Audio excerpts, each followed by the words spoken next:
Hi hello అండి, welcome back to my channel. ఎలా ఉన్నారండి అందరూ? నేనైతే చాలా బాగున్నాను. మీరు కూడా చాలా బాగోవాలని కోరుకుంటున్నాను. ఇవాళైతే నేను పోలిపూర్ణం బూర్లు ఫుల్ వీడియో అయితే చూపిస్తున్నానండి. ఇందులో అయితే పోలిపూర్ణం బూర్లు ఎలా చేయాలో డీటెయిల్గా అయితే చెప్తున్నానమాట. దీనికోసం ఒక 6 గంటల ముందుగానే నేను మినపగుళ్ళని అయితే నానబెట్టుకున్నానండి.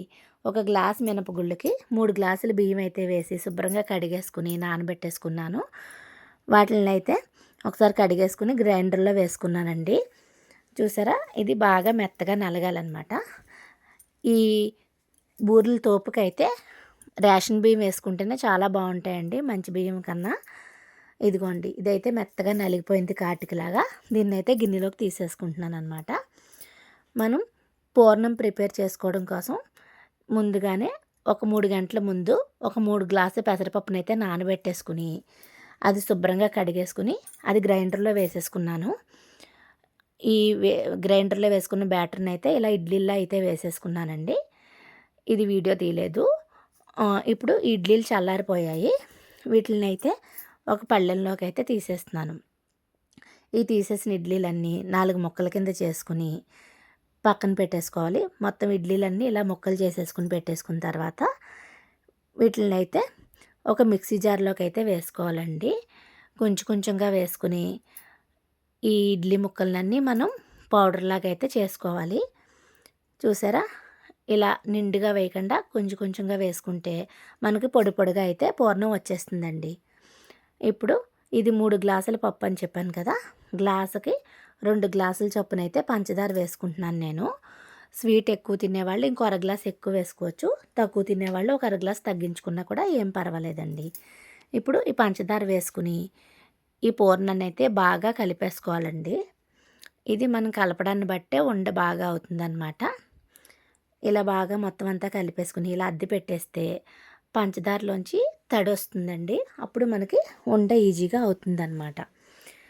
ఇప్పుడైతే ఒక కొబ్బరికాయని కొట్టుకుని చిన్న చిన్న ముక్కలుగా అయితే తరిగేసుకుని శుభ్రంగా కడిగేసుకుని మిక్సీ జార్లో వేసుకుంటున్నానండి. ఇందులోనే యాలకులు కూడా వేసుకుని కొబ్బరి కొన్ను అయితే ఆడేసుకుంటున్నాను.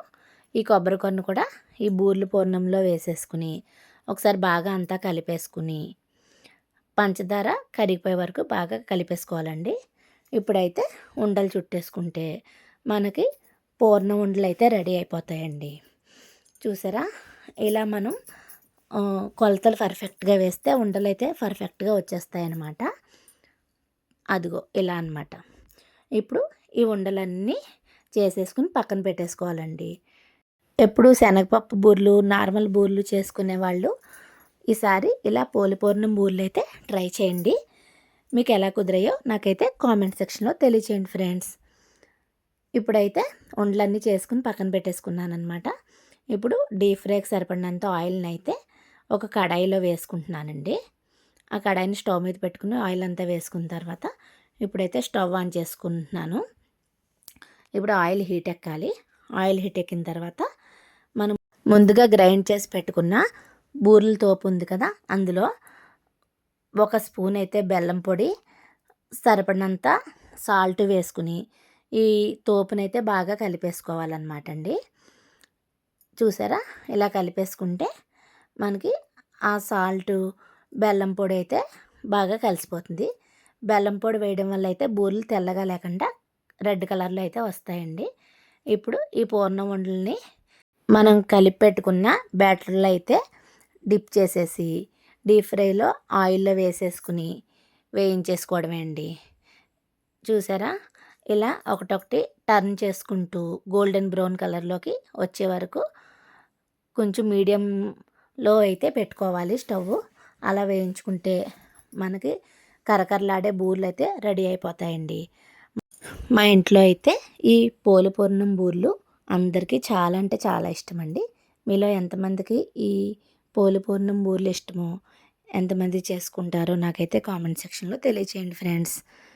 మీకు ఈ వీడియో నచ్చితే తప్పకుండా నా ఛానల్ని లైక్ చేయండి, షేర్ చేయండి అండ్ సబ్స్క్రైబ్ చేయండి ఫ్రెండ్స్. కొంచెం మా ఛానల్ని సపోర్ట్ చేయండి. చూసారా, బూరెలు ఎంత బాగా వచ్చాయో కదా. తప్పకుండా మీరు కూడా ట్రై చేసి ఎలా వచ్చిందో నాకైతే చెప్పండి ఫ్రెండ్స్.